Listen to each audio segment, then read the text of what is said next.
Hello, hello. Testing, testing. Mm, I mm, think we're live. mm, mm, mm, Hi, buddy. Fantastic. Hello.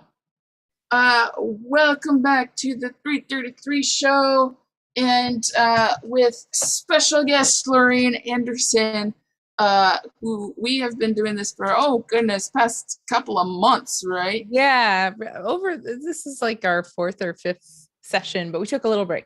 Yeah, we took a couple weeks to work on some projects and things, deadlines and adulting. Boo, adulting. But now we're back and we want to finish up this song that we've been working on. And every time, okay, so Lorraine, every time I listen to it, I'm like, oh, that's right. Like I guess the meaning of the song hits me different every time I listen to it Mm. because at first, so the song's called "In Your Corner," and at first it's very much like a rah rah kind of "I support you, girlfriend," whatever it is. And then things in my life start switching around and throwing me challenges, and Mm. uh, every time I look back on it, I'm like, actually, this is still applicable. Like, I had a fight with a friend, but then I look back on it and like I'm still in her corner, even though like there was some conflict. And then like all of the political stuff going down, I just keep like Oh God. getting back I in did not tune process with that. Yeah. like I want to be in a position of supporting people and being in their corner, even if maybe there's conflict going on.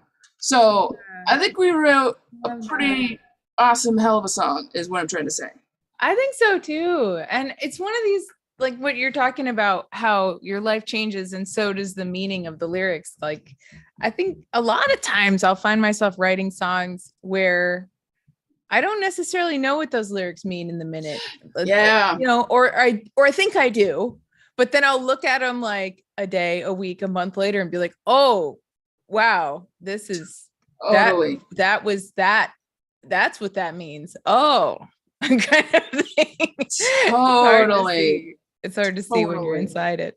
Yeah, Yeah. yeah. So I'm all about it. Okay, so oh, hello, Mr. Rockford. You say a song needs to ferment. That is the truth. Yes. That is the truth. Um, Fermented yeah, things. and there's the Lorena just messaged you Oh, thank you. a link so that you can see the comments as well. We'll Great. Oh, both kind excellent. of read out the comments. Yeah. But good to see you though, Mr. Rockford, as Yay. always. I just want to give a shout out uh, to dude here, the Mr. Rockford, because he's been killing it on the band lab side. Nice. Oh, cool. He says, before y'all get started, I want to say thanks so much to you. Um, yeah, it's been amazing to kind of see. Sometimes I post prompts Awesome. to my TikToks and things, just creative prompts, Oh, I and love that. That's and awesome. yeah, and this guy What a picks them up cool and he idea. goes into band lab and makes little songs that actually sound pretty damn good. That's Uh, dope. yeah, so everybody should go follow the Mr. Rockford. I think that's your username on Wow. That's you on on SoundCloud. SoundCloud. Yeah, Sweet. I'm gonna look yeah. that up right now. The beauty of and he's saying you're still tone deaf. The beauty of production, especially something as simple as like BandLab, it just gives you options. You can just drag and drop and explore what the sounds look like, sound like, feel like together. And that's just super awesome that it's become so much more accessible. Yeah, It's just really exciting time to be in the music making world. absolutely. The tools that we have that are free are astounding. I mean, I feel like I'm always saying that on my channel with because Cakewalk Mm-hmm. is like free. What? Like Yeah, why? I mean, I'm yeah, glad, and I know some like that. I am a product of some company out there that is taking my data and stuff, but I am enjoying the free stuff. Kind of tangentially, I'm actually wearing a shirt that says "Data is greater than dogma." Whoa! Where'd you get that? Okay. Awesome. I love that. Dan McClellan, who is a TikToker, he's actually a biblical scholar, and I kind of nerd out on a lot of the stuff that he talks about. And he's very much like, does the data support what you're inferring from biblical texts? Let's talk about it. Nice. It's really, really interesting. So I thought that this is his slogan. I'm like, that's my slogan too. Beautiful. Awesome. Oh, I love that. Oh, the Mr. Rockford. I'm trying to look you up on SoundCloud. What is your SoundCloud name? Because the Mr. Rockford is not happening. Ooh. Sound. Did I put in one too many R's? No? I don't know. Mr. Rockford, you let us know. You let us know. Oh, I think it's just Mr. Rockford, not with the. Okay. Because there are some other Mr. Rockfords. And okay, so it's the lowercase Mr. Rockford, radical. Okay. Subtitled dude. Is that you? All right. That's the dude. I'm following. I love it. Oh, looks like you got a little what is that? Blue Lab spectrum analysis as your yeah, that's nice. That's cool. The ghost analysis. I was just playing with that the other day. Blue Labs. Rest in peace, Blue Labs, but thank you for the free stuff once again. Yeah. Well, awesome. Should we get into what we have? Yeah. Let's take a listen to what you have been building and what I have been adding as well. But awesome. Let's take a look. Yeah, so I've been trying to exercise some demons in my system. Oh, Lord. Huh. Yep, I'm exercising some demons in my system because this is an older version, but what did I actually do? Well, oh well. All right, we're just going to live with some demons. Oh, can you hear that? I can. Yeah. You can? Yes. Coming through the sound system. Yes. Proper. Okay, excellent. Okay, very, very good. Oh, do you want vocals on the? No, this is just the non-vocal one.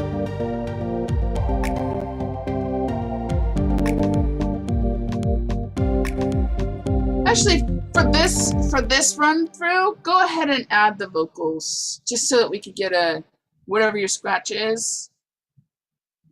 Whatever my what is? Your scratch track. My scratch. Yeah. It's like my spatch. Your spatch. Ooh, that sounds. Yeah. Sounds like City. Special City is so unique. Oh my God. We all have Weird Al. Okay, so let me. I need to unmute a thing over here. So for anybody tuning in that doesn't know, I'm a cakewalker. This is Cakewalk by Band Lab, as we talked about earlier, and it is free and amazing and powerful and has all the things that one could want. So here we go. Hi, Andre. Hey, Andre. Nice to see ya.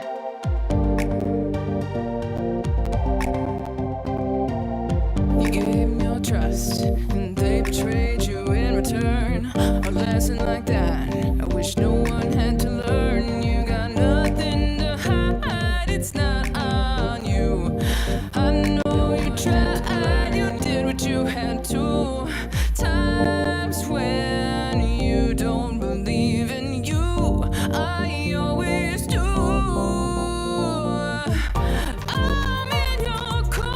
Do you hear it glitching out, or is that just in my system? Yeah, I do hear it glitching. It's repeating. It's got something on loop that. Yes, it's glitching. Damn it. I have. I have some demons Well, at the moment. I've got your bounce on Okay. my system. You want to just That's probably the one to over? listen to. Yeah, because what do we want to do today? We want to try to do some like vocal comping. Yeah, let's do that. Ableton today. So and we can also show like how you do it on any DAW. Ableton has some cool features, but we can see that stuff. Real quick, just you were talking about earlier before we got live take lanes. Cakewalk has that too. Cool. That's what these are. And comping is very, very fun and easy in Cakewalk. And I have a whole video on it on my channel if you're curious about Cakewalk. Fantastic. So, yeah. The Mr. Rockford, I would say, like, once you start getting the hang of BandLab, like, switch on over to Cakewalk because it's pro level. Once you're ready to level up, so good. It's a great system. You just get you get you get just so much more control, and there's great resources for learning about it too. So awesome. All right. Yeah. But so let's do some vocal comping because that's gonna be fun. I am in Ableton, which is not free.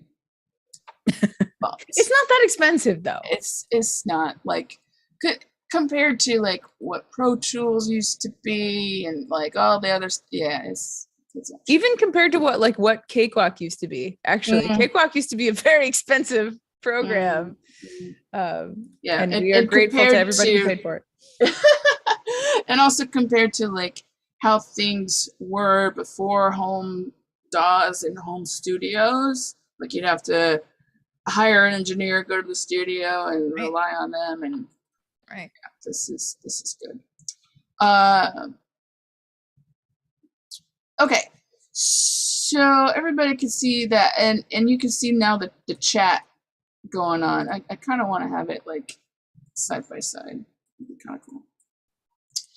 And then let me know as well if you can hear this. Oh, and Andre, I know you can't stay too long, but thanks for stopping by. For some reason, my picture isn't showing up on the stream. So sad. Ooh, I think it's because if you talk, your picture shows up. There it is. Okay, I see it now. I see. Yeah, it's Zoom. I can't control that. No, it's all good. Unfortunately. Okay. Let me know if you can hear this. I hear it, but it's not coming through the computer. Not coming through the computer. Okay. I gotta do the thing. Okay, output device needs to be a thing. I totally did this, and I totally forgot how to read it. Let's try this. This is all part of it, folks. Yeah. Yeah. Inputs and outputs. Can you hear that? Yes, that sounds nice and clear now. Okay, great.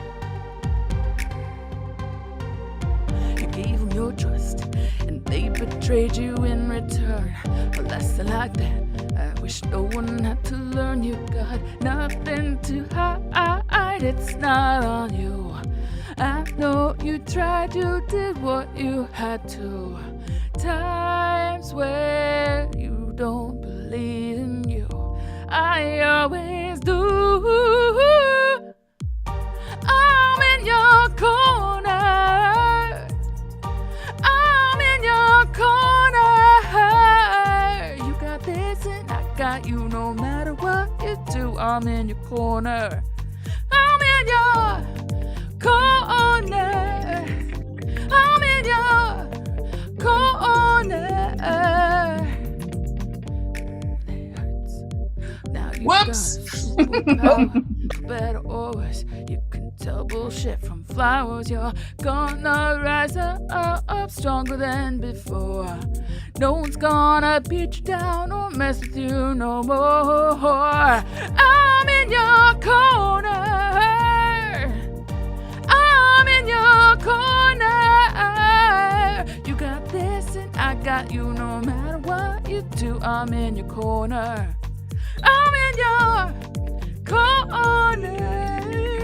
I'm in your corner.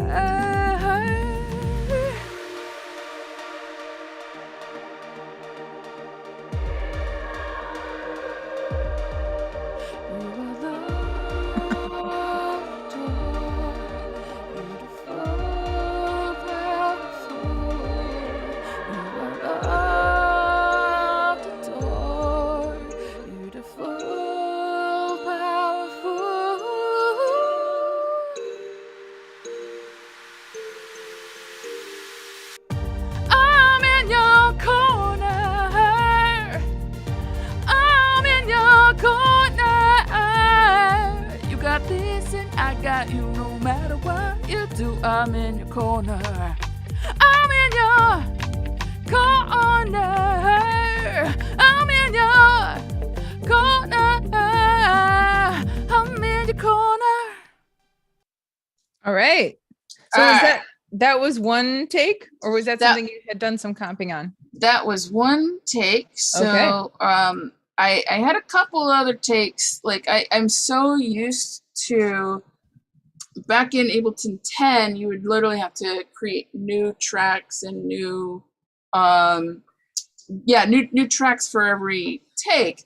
Ugh. And finally Ableton got with the program and updated to 2021. Yay. Figured it out. Good. Because Ableton was really designed for DJs. It was really designed for live sets and DJs, and like the recording part was not as much of it as launching clips and loops and kind of meaty things. So that's the excuse I give Ableton, but whatever. Anyway, so I've gotten to this habit. And midway through recording, you can see take 1, take 2, take 3. Midway through, I'm like, oh, that's right. I now have like the take lanes. So I'm going to show the take lanes.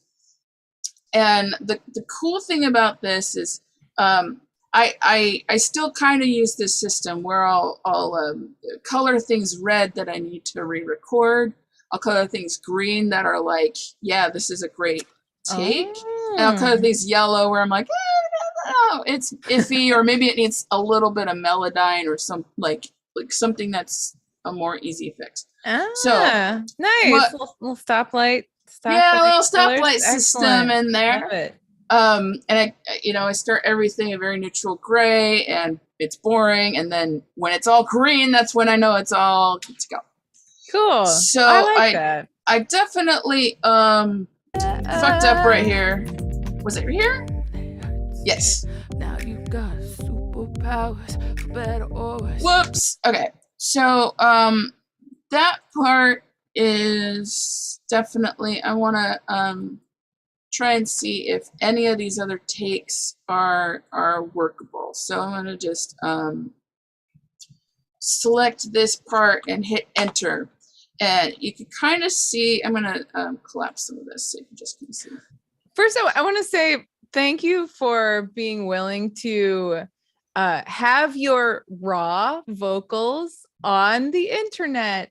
I appreciate that, because honestly, it's like wearing no makeup in a picture. People don't even realize how much goes into vocal production to make singers sound like great singers. Yes. You can have a great singer and they're going to sound good, but no matter what you record them on. But right.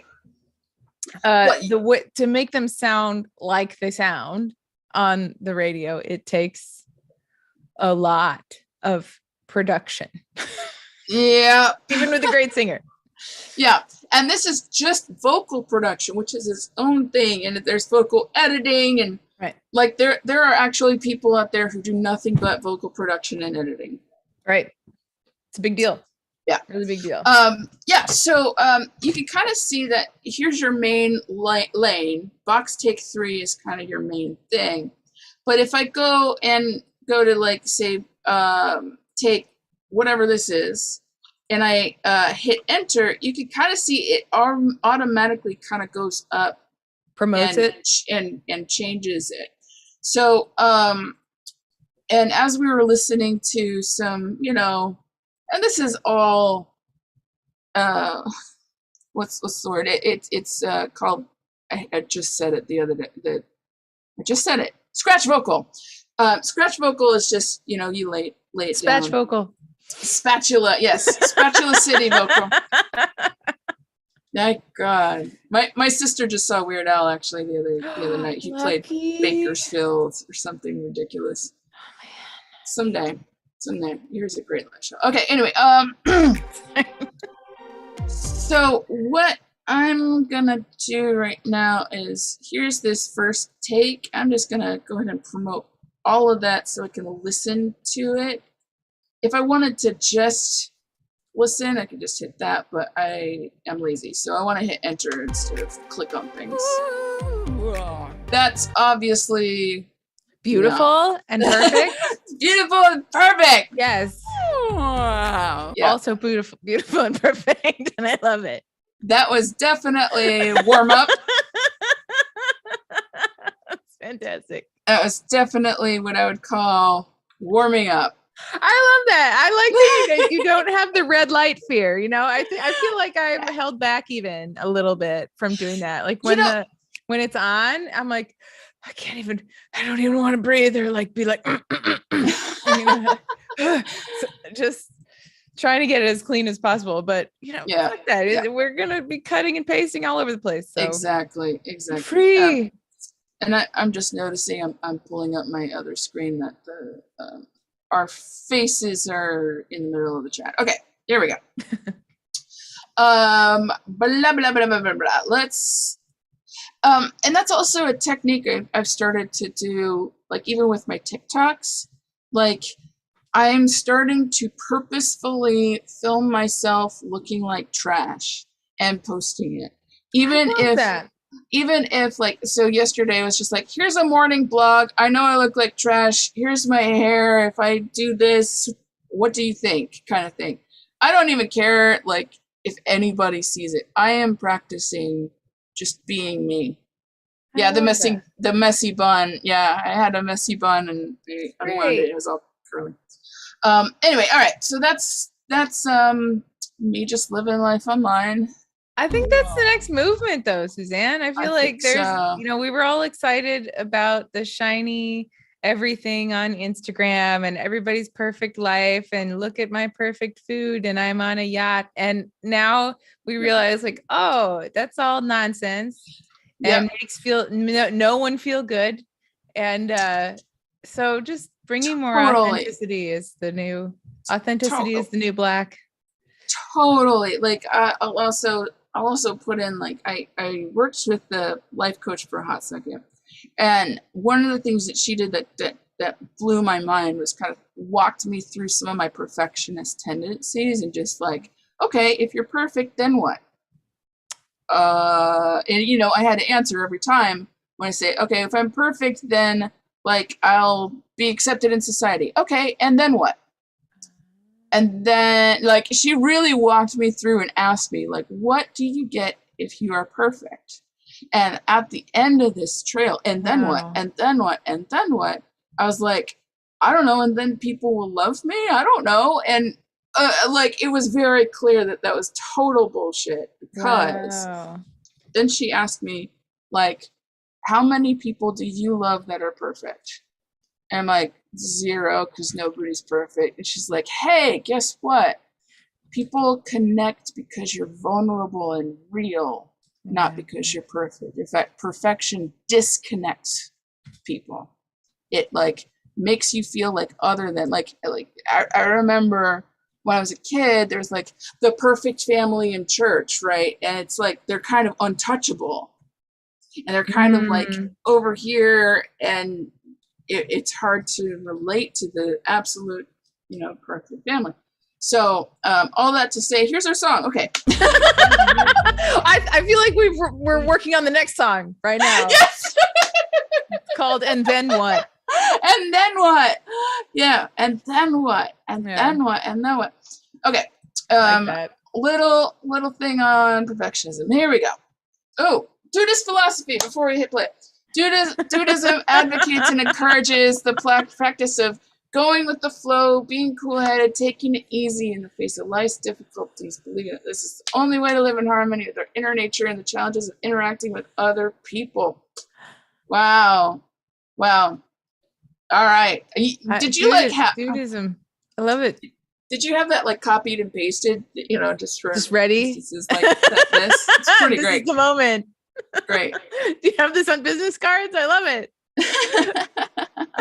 Oh, you're ordained. All right. Fantastic. Okay.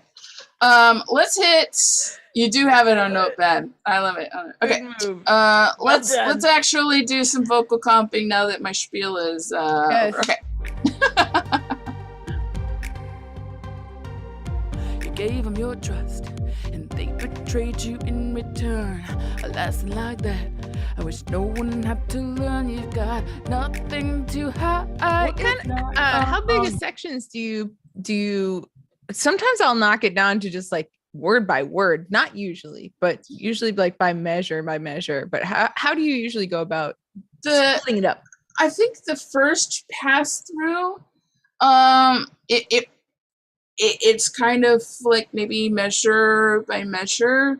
There might be, for example, if I'm listening to this and I'm like, I don't really like maybe it's the performance of it, or maybe it's like an intonation, or like I don't like the pronunciation of one specific word, I'm going to write myself a note and rename this chunk of audio to whatever that note is. Hi, Eric Milton. Thanks so much for joining. So I'm going to put performance ? But actually, you know what? Sorry. I'm going to put it on this take. That take. Okay, so and on first pass through, I kind of go in bigger chunks. And if there's a specific thing, I tend to name it like whatever that specific thing is. Oh. Yeah. So, okay, let's do this. Gave them your trust, and they betrayed you in return. A lesson like that, I wish no one had to learn. You've got nothing to hide. It's not on you. I know you tried, you did what you had to. Times where This one. This is so different from how I do it. It's very interesting. I mean, similar but different. It's interesting. Yeah, I'd love to hear it, like your take on things. Here we go. nothing to hide. It's not on you. It's actually this part. It's the timing. This part's fine. Okay. I know you tried, you did what you had to. Cool. This part's okay. Times when you don't believe in you. Yeah, it's kind of a meh. I don't have any specific things. I'm just like, I know I did better. I always do. I'm in your corner. No. I'm in your corner. Well, it's two parts really there. Yeah, you're right. Let me try this. I always do. Okay. There is the do is wobbly to me. And this is the part I actually don't love being super perfectionist here, and I get to at least scratch the perfectionist itch because I know that I know that I've got things in the future, and if I really don't like it, I could just record a little snippet of it over and over and over again and finally get that good take. It's a fine balance when you're producing to between something that sounds like perfect and something that sounds maybe not perfect but more emotional, and it really is so much to do with context. But I've had to very much open myself up to looking for those little differences, looking for those imperfections, looking for that like gasp or that little catch in the voice, something like that, because it going for the emotional over the perfect, trying to do that every time. Yeah, I agree. Also, like sometimes sometimes I'll flag things red that's off key. But sometimes if it has the emotional content, the emotional delivery, I'm like, Melodyne can fix that. We That's fix flag that. red out. This That's is yellow, and I'll mark it Melodyne. What a time to be alive, you know? Yeah, I know. Some people think that Melodyne and Autotune are kind of similar products that do same things that correct pitch in the voice, well, the correct pitches. And some people are like, no, that's cheating. And I'm like, fine. Well, word processing is cheating. If you'd like to write a book, pen and paper, or else it's cheating.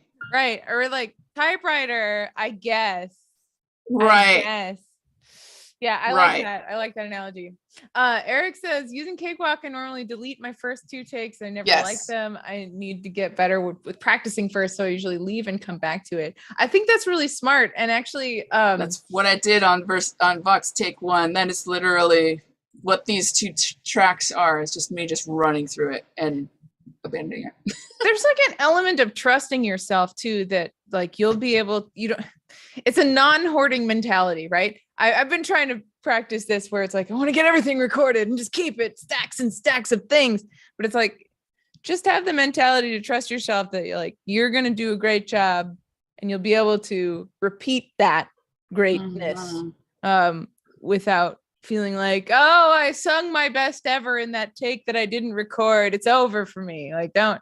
Yeah. That's not the way to think about it. Plus, when you are the singer and the producer, it's real handy because you're right there and you can just retake stuff as much as you need to. You got plenty of tape with our beautiful, non-destructive digital audio workstations. So, yeah. Totally. And I think that actually gives me the freedom to be a lot more pickier so that I can actually say, you know what, this is okay. This is a little wobbly. This is not how I want it. Right. And I know that that's great. Like I kind of, and again, I didn't realize vocal comping would be this philosophical, but here we go. Yeah. Totally. I just realized that when I'm going for something and I'm working at something that I want to be good at, and I let myself work on it, that gives me an opportunity to be self-honest. And in my world, in my brain, self-love plus self-honesty is self-care, self-actualization. Because if you love yourself but aren't honest with yourself, that's a narcissism. If you're honest with yourself but don't love yourself, that's abuse.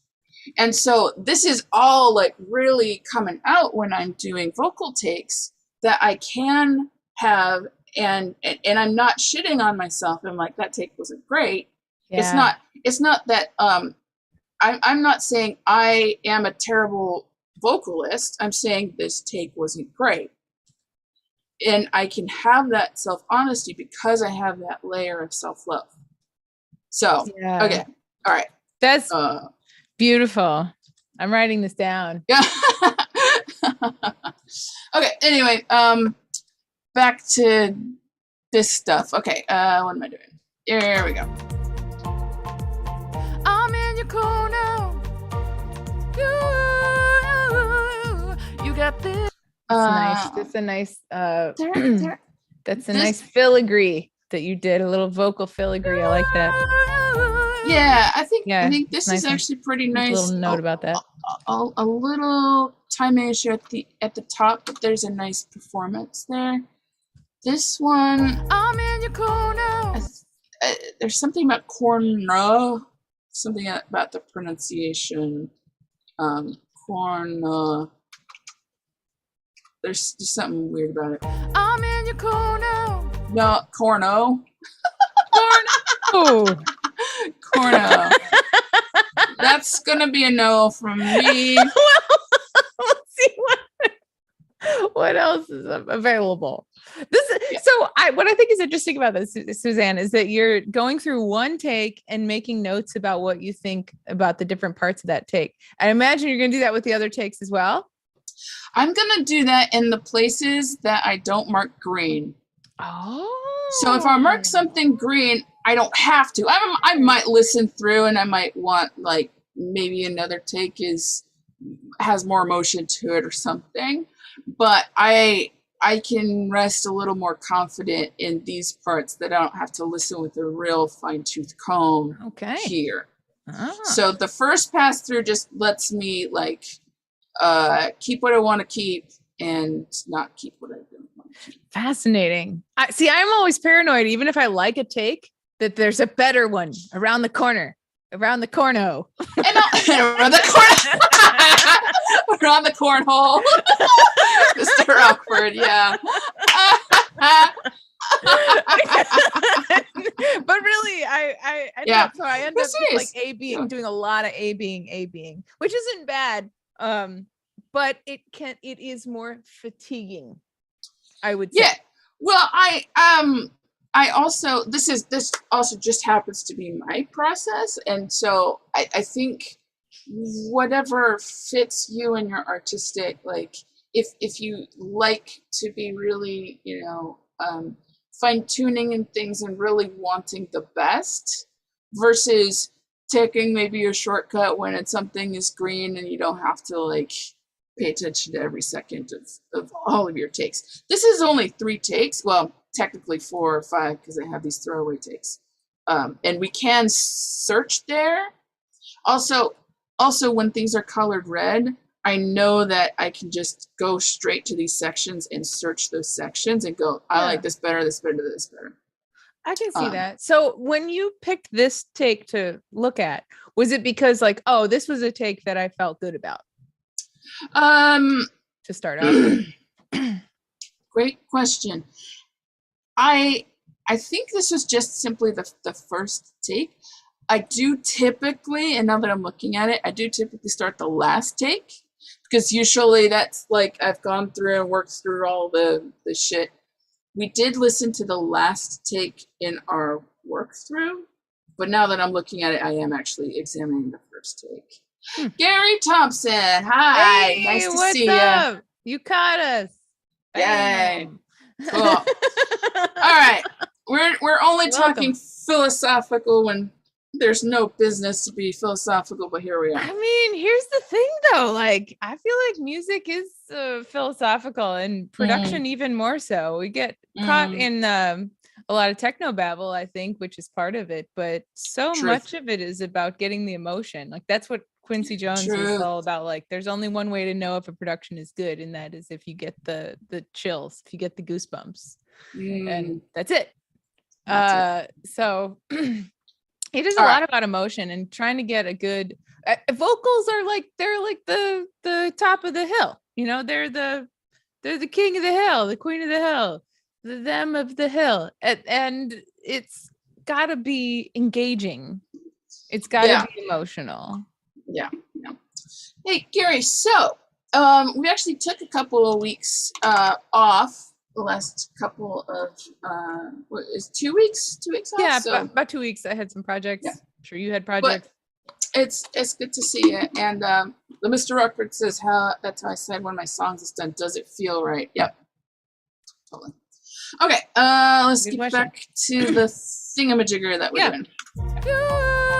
All right, let me back up. I'm in your corner. So great. You got this and I got you no matter what you do. I'm in your corner. Just that you labeled it corn-o. Yep. Killing me. Yep. I can be self-honest and I'm not hurt. There was something up with this. What was it? Let me just back up a bit. You got this. That was okay. I don't think it was timing. You got this and I got. Might be some pitch issues. That's actually pretty okay. You got this and I got you no matter what you do. I'm in your corner. I run out of breath there, so I'm just gonna, Run out of breath. I know I've got better tips than that. I'm in your corner. Also, I think I was listening to your scratch vocal, Lorraine, Yes. and I might have gotten like a melody line wrong. Well, let's talk about that a little bit. Yeah. Before we go too deep into comping. Yeah. I wanted to share the comments that Rob Wells gave That's us on this right. song. Yeah, you want me to maybe stop my screen share? Do you have that pulled up, or do you want to just read them? I can just read them. Okay. So for those of you who may not know, both Suzanne and I are part of the Songwriting Academy, aka the TSA, and that's where we learn from just the top people in the industry who are currently working in the industry about songwriting and production. One of them being Rob Wells, who's quite well-known Canadian producer. Yeah, he's worked with like Ariana Bieber, like all of the top people. All the people, like who hasn't he worked with? And he, for the people who are in the program, he does the song appraisals along with the team of fabulous mentors who also have incredible credits to their name and are extremely sweet people as well. Extremely sweet people. Yeah, very supportive. Like it's a really good program. It is a bit of an investment, but I highly recommend it. Such a good investment. Totally changed my life. Like totally. And and Rob, it really focuses a lot too. I think he focuses quite a bit on positive songs and like empowering songs. It's really a passion for him. Yeah. And so to have him do this, to appraise this song, felt like, yes, this is okay. The right person's on the job. So this was for a song appraisal, which focuses a little bit more on like arrangement and lyrics, kind of song bones structure. And then when we get down the road with it, we can have a production appraisal, which is pretty cool. Yeah. Oh, thank you, the Mr. Rockford. There we go. There's a Rob Wells wiki. Yeah, and I wonder if I'll have a wiki page one day. Goals?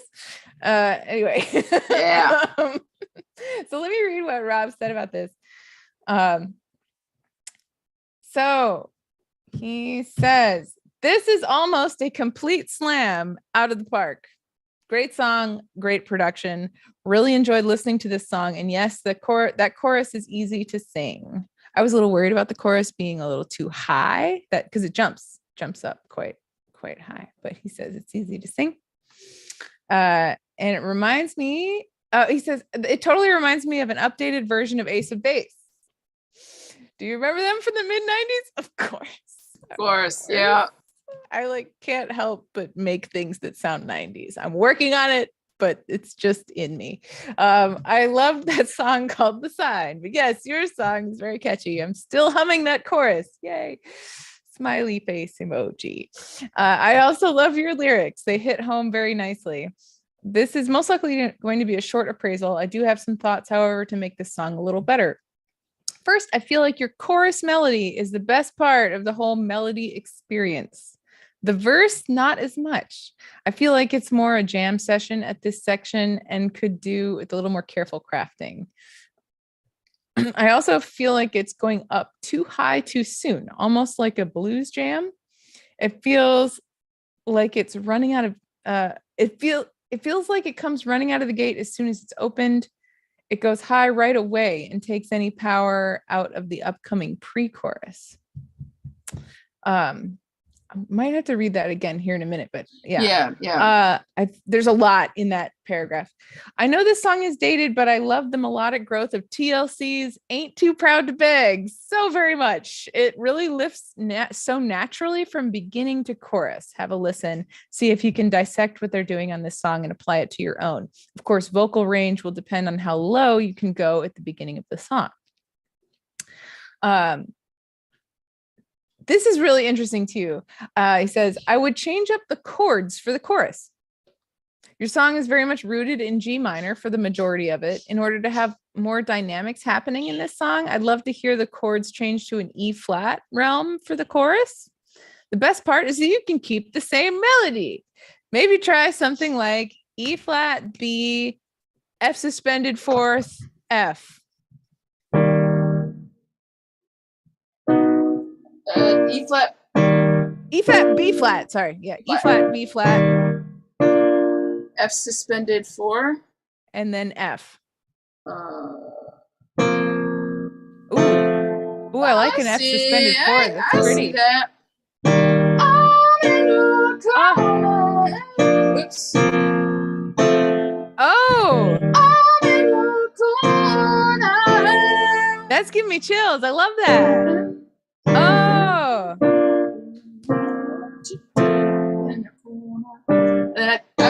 Then it would change back to... That's cool.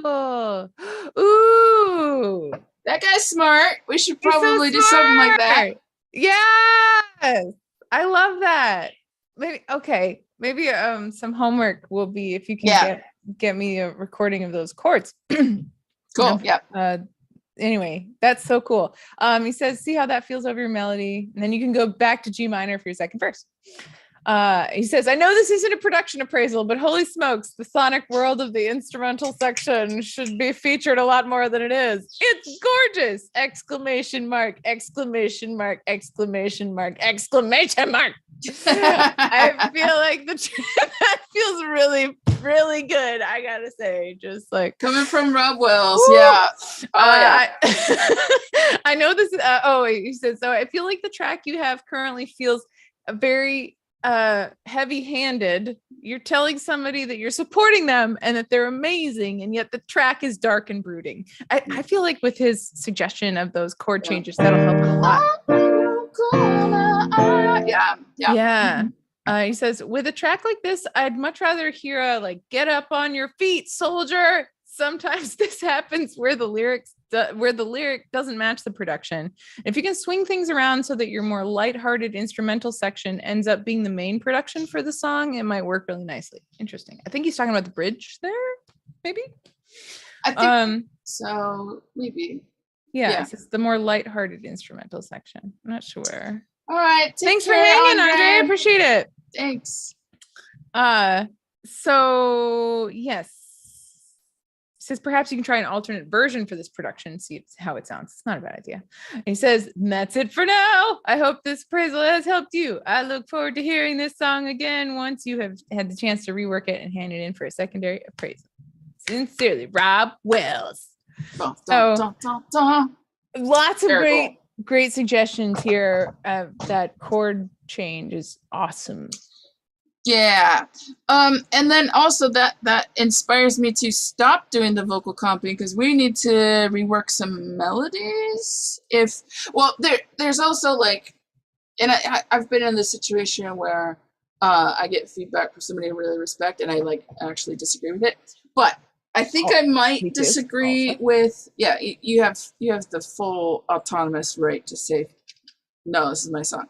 Right. But I do think there's something to what he was saying and just trying to the melody is already so ingrained in me. It feels it doesn't feel we'd have to break it open if we're gonna mess around with this. So can you read that bit about the melody of the first verse? Blah blah blah blah blah. Read that again. Yeah. So he says, I feel like your chorus melody is the best part of the whole melody experience. The verse, not as much.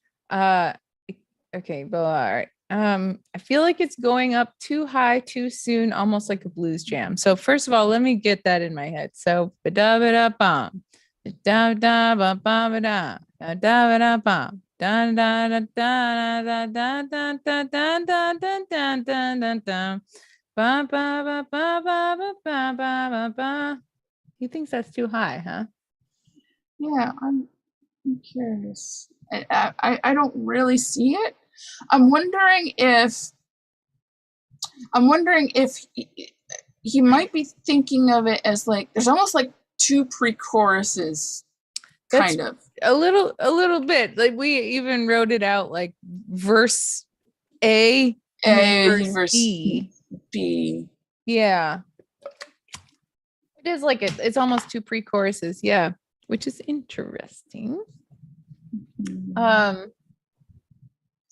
Okay, so he says it feels like it comes running out of the gate as soon as it's opened. I don't know if I agree with that. Yeah, I don't know. I think he might be expecting like if we have either we have two verses. I'm in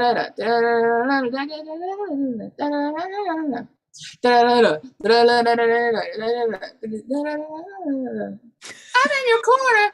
Like either we have two verses and no pre, or I'm just I'm kind of struggling with first of all really hearing what he's saying, because I don't see it that way. Like the melody, he might be craving like another verse. I wonder. Yeah, like what does he want to hear? So okay. Perhaps we can listen to 10 seconds of Ain't Too Proud to Beg on not shared. Okay, yeah, we're gonna have to Let me see about. So I think I did listen to it, and it has a.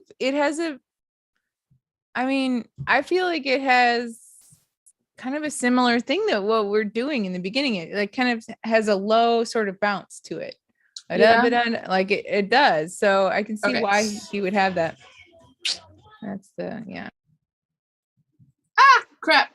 I put you on mute so that we don't get docked. Yeah.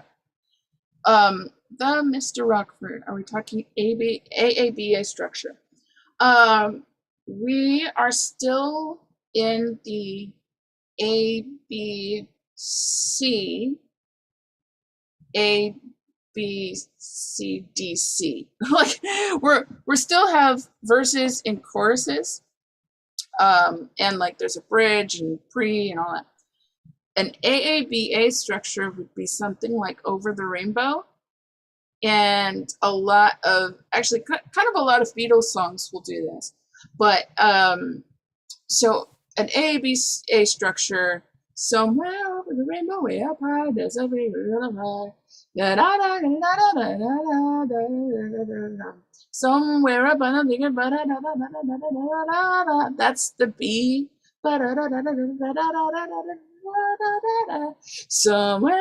over the rainbow.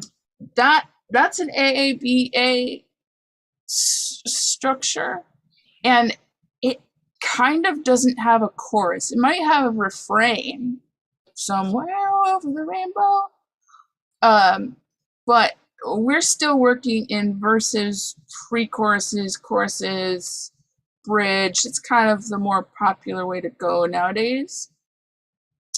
Yeah.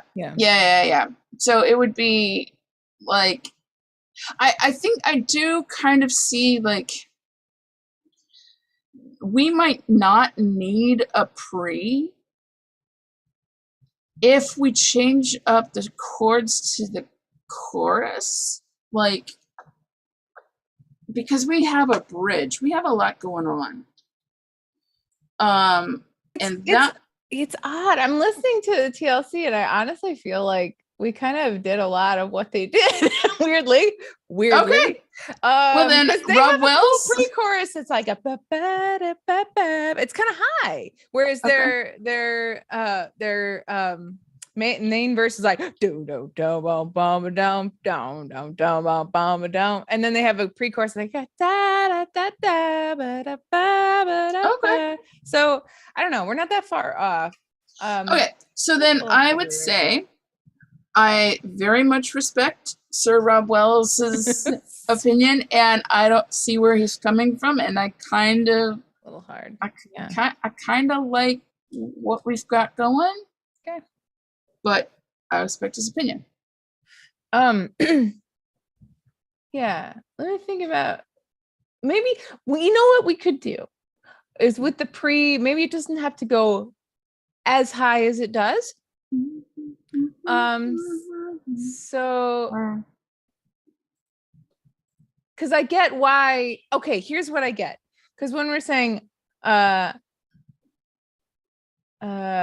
got nothing to hide, it's not on you. I know you tried, you did what you had 2 times when you had. So we already used that high note. Times is the same as I know that on you. Okay. Yeah. Times. So I get that. So maybe we could either like lower that part, but keep the same, like I like the sort of stair step movement that's happening with that. Like so let me think about that. So like da da da da da da da da da da da da da. Dun dun dun dun dun dun dun dun dun dun dun dun, or it could be something like that.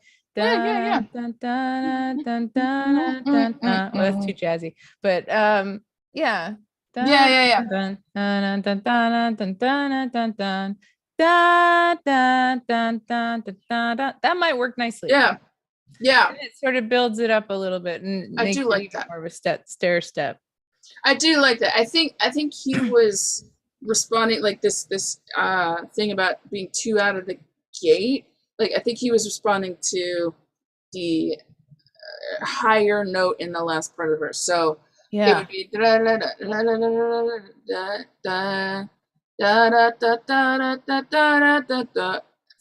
something like that. So let's see. Can you play the track a little bit so at least I'm singing in the right ballpark? It's gonna be because we're on Zoom, it's gonna be off. You can off. just play a little bit for me and then turn it off just so I'm not singing in totally wrong key. Because I have like relative pitch. I don't have perfect pitch. I have relative pitch. So it's like I can sing of the notes correctly together, but in who knows what key I'm okay. All right. Well, here you go. Okay, you can turn it off. So, give him your trust. They betrayed you in return. A lesson like that, I wish no one had to learn. You got nothing to hide. It's not on you. I know you tried. You did what you had to. Times when you don't. So that keeps it simple. So it's just let's see. Nothing like that. No one had to learn. You got nothing to hide. So it'd be just learn. Same note as learn. You got nothing. Learn. You got nothing to hide. Could we move it up like because I feel like, well, I mean it technically is like a still part of the verse, but I feel like I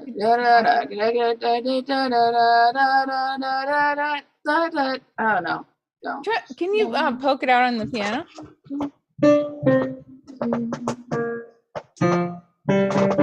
You actually play piano. I'm a poker. I'm a poker of pianos rather than a player of pianos.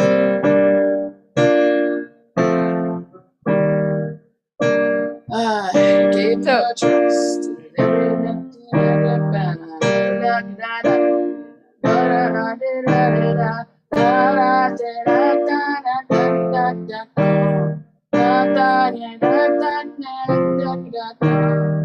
Can you actually just like play just the melody line? What it might be? So yep.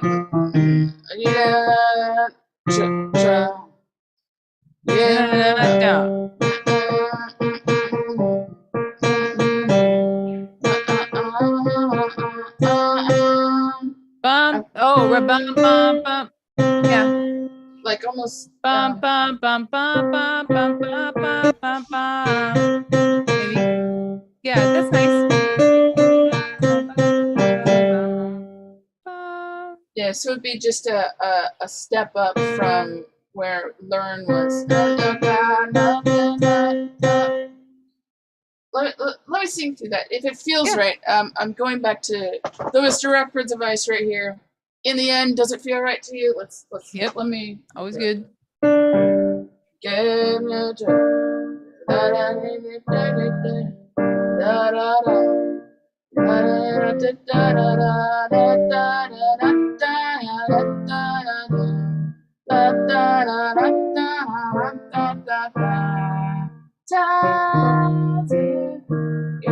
That's pretty nice. That's nice.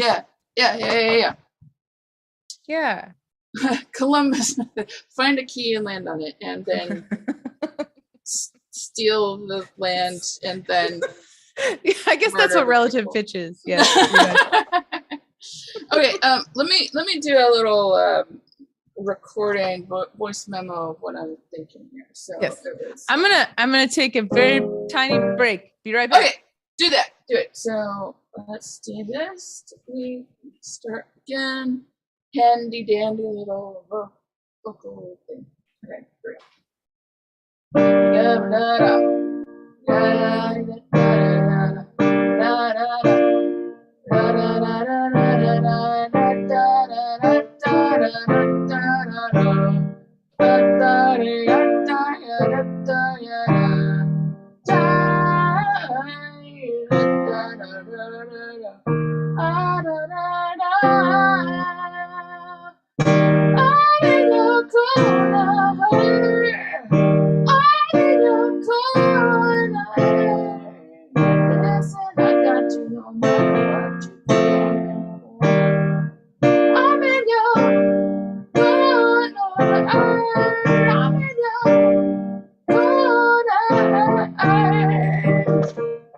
I think,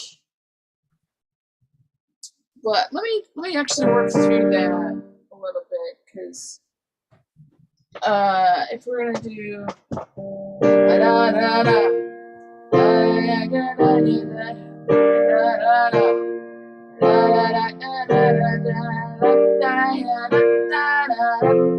I think that feels good. Oh, I love that. Yeah. Oh, cool.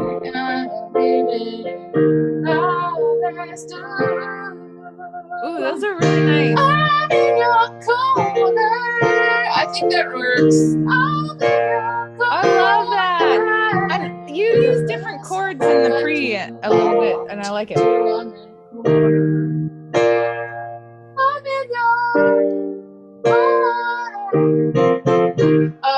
I think, just trying to get the Rob Wells, trying to figure out how to move back into the verse. And let me try this again. I'm in your corner. I'm in your corner. You got this and I got you. No matter what you do, I'm in your corner.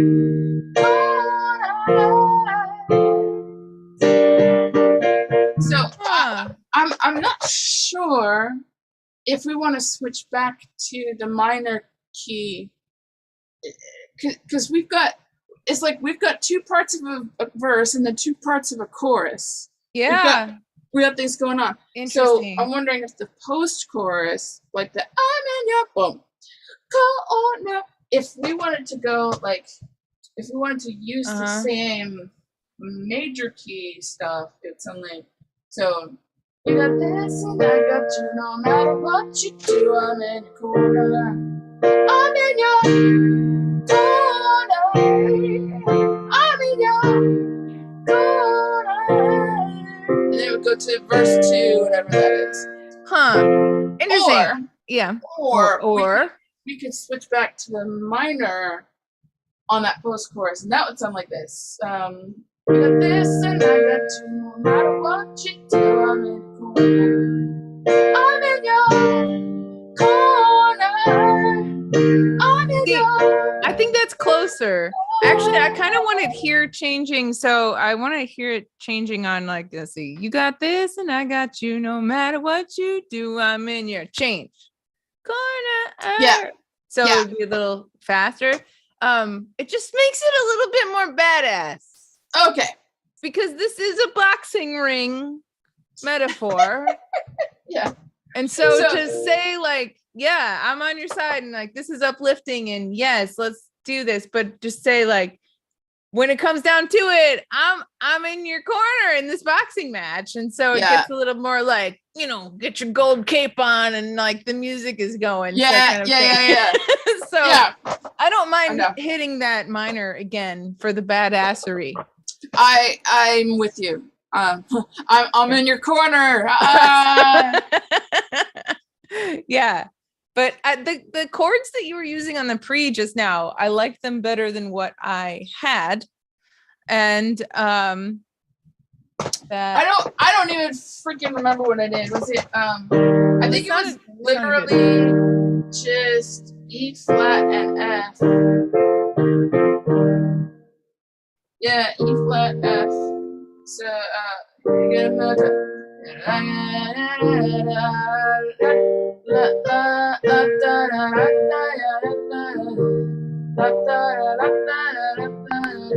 Oh, maybe they were the same. Maybe they were the same.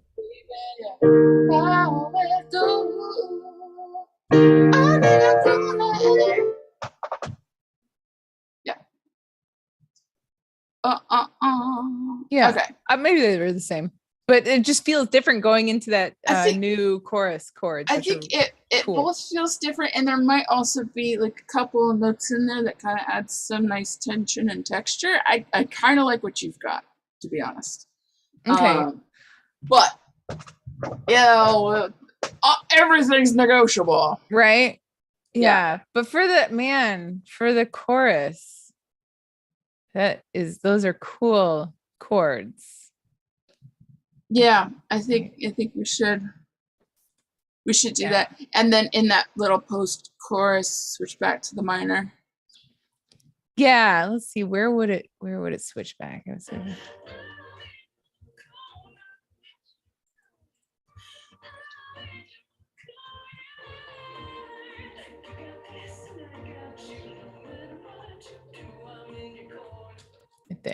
Right there. But yeah, so I'm gonna make a note in my DAW that's sort of where that's the post chorus. That is the post chorus. Okay. Yeah. Mm-hmm. I have got to pee. Okay. I will be right back. Entertain the people. Okay. Do you want me to share my screen? Yeah, you can share your screen. You can do. Can I do that? Okay. Whatever. I will share my screen. Poking horribly at the piano. How about that? Okay, fantastic. I will be right back. Entertain people. Yes. All right. So in Cakewalk, I use this arranger track all the time. That's these colored bars at the top here. And just keeps me on track for everything. I wonder if I can split this. Not really. I want to make a post section. Weirdly, though, I found out that when I am exporting a tempo map and don't have the actual markers marked, like it doesn't mark it. So this is a marker, and then this is the arranger track. I hope that makes sense. When it's not marked, then the tempo map does not work. For anybody who doesn't know what a tempo maps are amazing things for when you're collaborating. So helpful. What it does is it puts all the information that is in your project, like the tempo, but also the key and the markers that you have in your project. And it's just this tiny little MIDI file that it makes no sound. I'll show you the did I make a tempo map for this? Man, something happened. I've had some gremlins today, some tech gremlins. I need to like sacrifice a carrot to the tech gremlins. But to make a tempo map, I'll just show you real quick. I'm just going to insert a MIDI track, not a MIDI instrument, because I don't want any sound happening with it. And make a little doot mark at the beginning and a little doot mark at the end.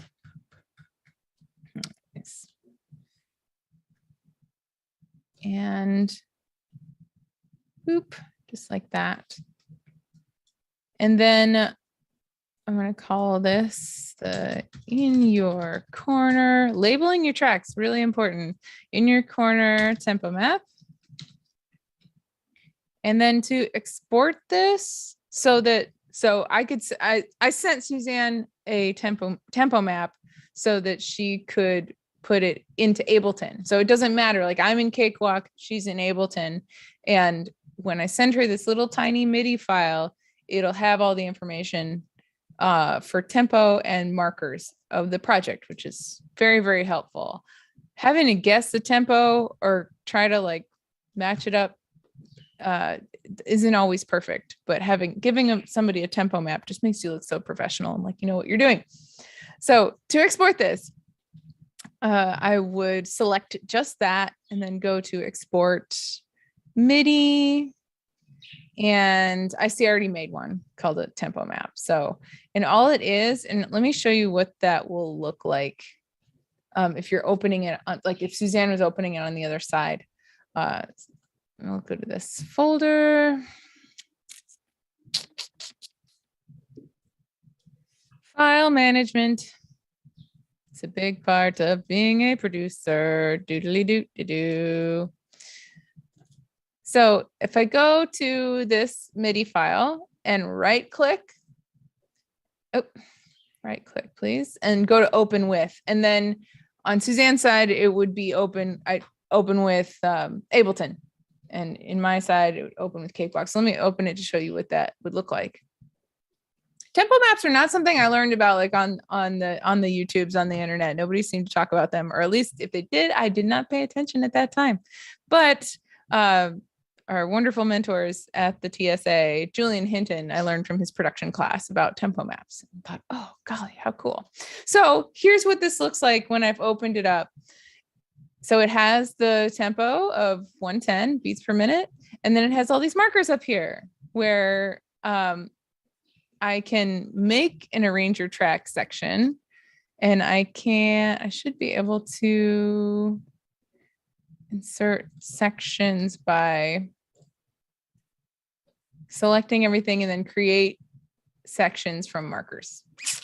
Boom. So I think Logic has something similar too, that's like the arranger track. So as long as you have the markers in the tempo map, you can make your little file like that. So that's a little public service announcements about tempo maps for when you are collaborating, or if you're sending your stuff to somebody else to mix. Also really helpful. People just really, really appreciate that. I'm learning more and more how to be professional with collaborating, because there's a lot to it. It's been fun working with Suzanne, just doing these collaborations live. We both, I think, are learning a lot, and it's more fun than working alone. Welcome back to the show. I just showed the people about tempo maps. Oh, you should have shown me, because you sent me a tempo map. I'm like, what do I do with this?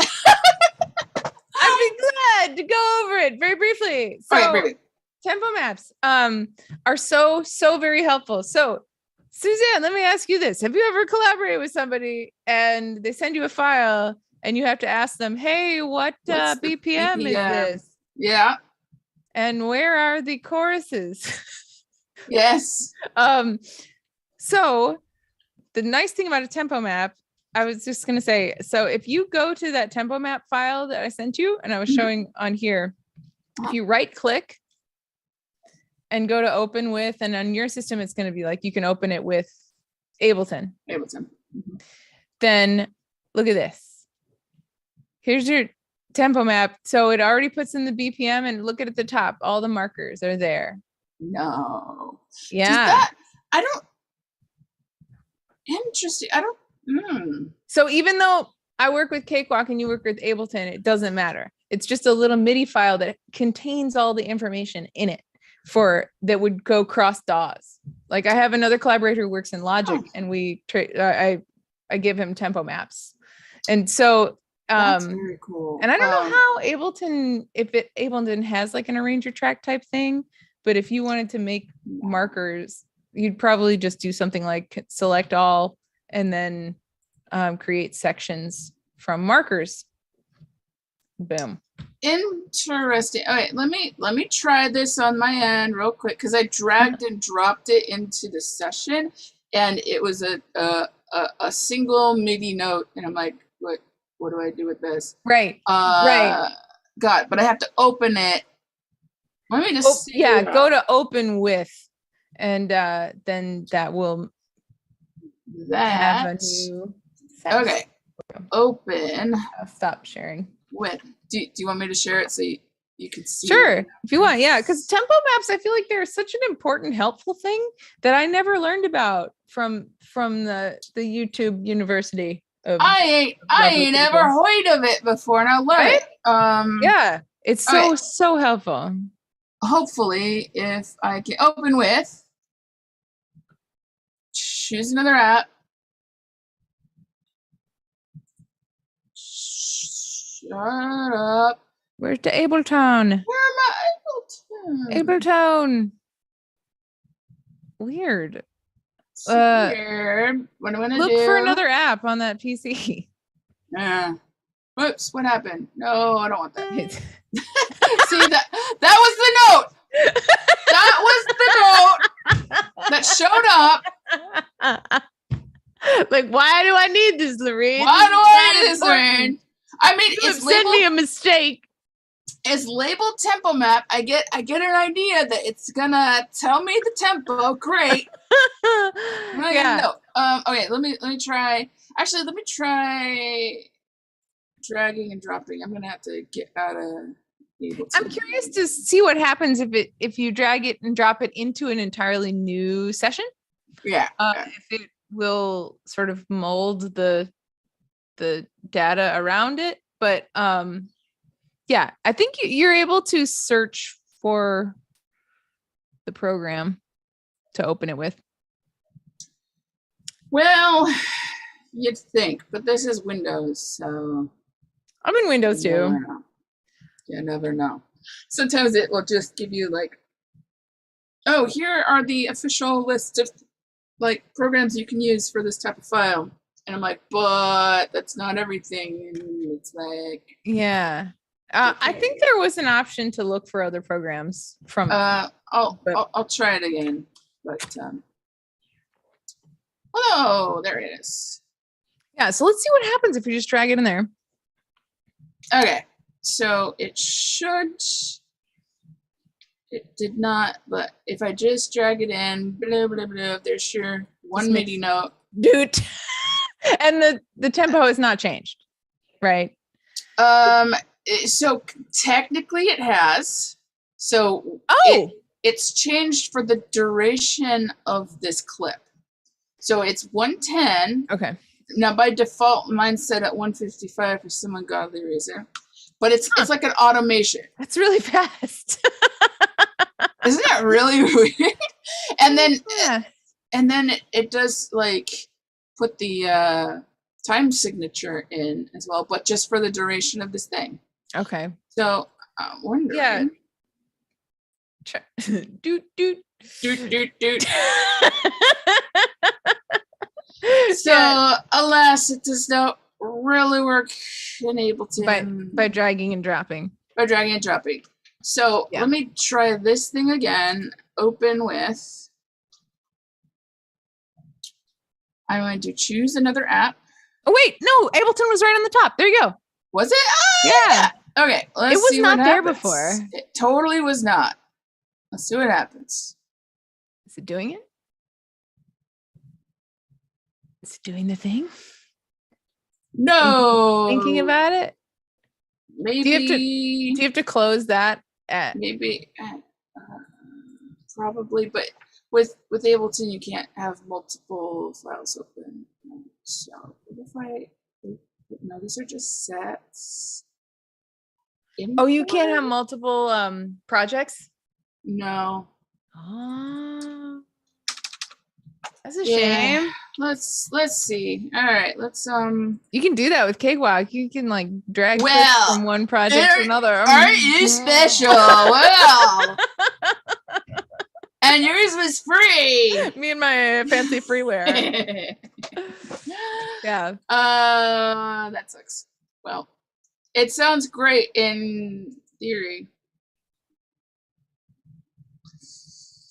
And it's free. Okay, well, Yeah, now it's not. Wait, that's send to. Oh, that's open, send to. open with. Open with is another thing. Here we go. Right there. Yeah, okay. I'm looking. I'm waiting. It ain't doing shit. What? Yeah. I figured that's still. Huh. Okay. Fine. Well. Some bullshit right there. So wait, if you just have if you have Ableton closed altogether. Let's try that. Okay. It will be so helpful for you if it really would be. Yeah. Ableton can't handle free. Yeah. Yeah. Y'all giving me grief. Where is it? Oh, tempo map. Let's see what happens if I open corrupt bullshit. What? Wait, can you close out of Ableton and try to just open it from your Explorer there? Yeah. Last thing, and then we'll move on. And then we'll move on. And that's, tempo maps are a thing, and they are helpful. It sounds like it. It sounds so helpful. Yeah, I originally chose Ableton because I was collaborating with an electronic music producer, and Ableton's kind of like the thing for DJs and EDM and things like that. And I wanted to seamlessly collaborate. I eventually, I am actually glad I went Ableton and not Logic, because my old laptop, Wait, did you just open Ableton instead of opening the file? Nope. Huh. No, it's not doing it. All right. All right. Well, that's a shame. That's a shame. But I had a decision whether to go to Logic or Ableton, and I had an older laptop that was a MacBook, and if I were to go just Logic, that laptop shit the bed. It was done. Like probably some months after I made that decision. And then for years I was on this desktop, this PC kind of hand-me-down desktop. So I'm actually really glad I chose Ableton, because I can use it on PC and I can't use Logic on PC. So, but at the time, this is years ago. This is Ableton 9, so it's 2016, something like that. Thanks for hanging, Mr. Rockford. Appreciate it. The gods of successful music collaboration are both in your corners. Oh, hey, thank you, Chris Roberts. Yes, and hi, Chris. Nice to see you. Anyway, okay. What do we need to do on this? Let's get reoriented. I can continue some vocal comping in the other sections. Actually, in most of the sections. Except the pre. Yeah, I feel like the pre and the chorus were good. Yeah, you were asking about some melody stuff. I feel like in the chorus there was a little bit of a melody. Yeah, what do you have? Fully following the melody. So and I'm encouraged by Rob Wells saying that the melody was the most exciting thing. So maybe we should stick with that. Let me. If you want to play what your scratch track says. Yeah. I know you can't really hear that very well. Yeah. Where'd it go? Can I share? I will share sound real quick. I'm in your corner. I'm in your corner.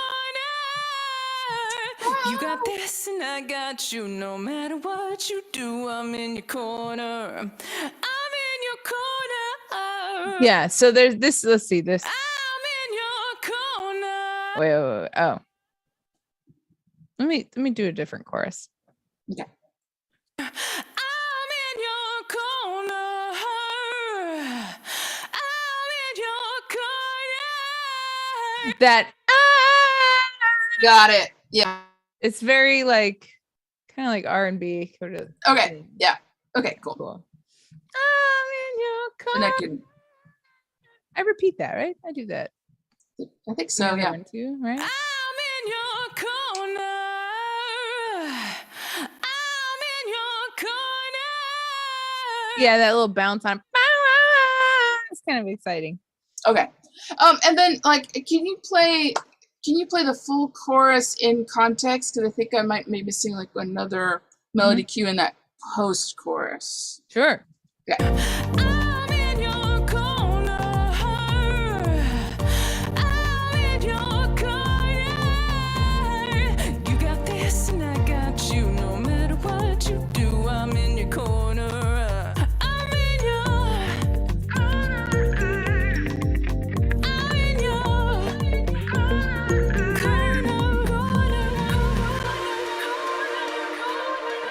Right. Cool. Okay. Corner, I'm in your corner. Just that repeated. Okay. I think I might have something slightly different, but the nice thing is I can record my shit self. Yeah. Cool. Do. Share screen, share sound, share everything all around. Bop, bop, bop, bop. Okay. With that, actually, what I am going to do, okay, so technically all of these are outdated. So delete all types of changes. I'd like to just make another take.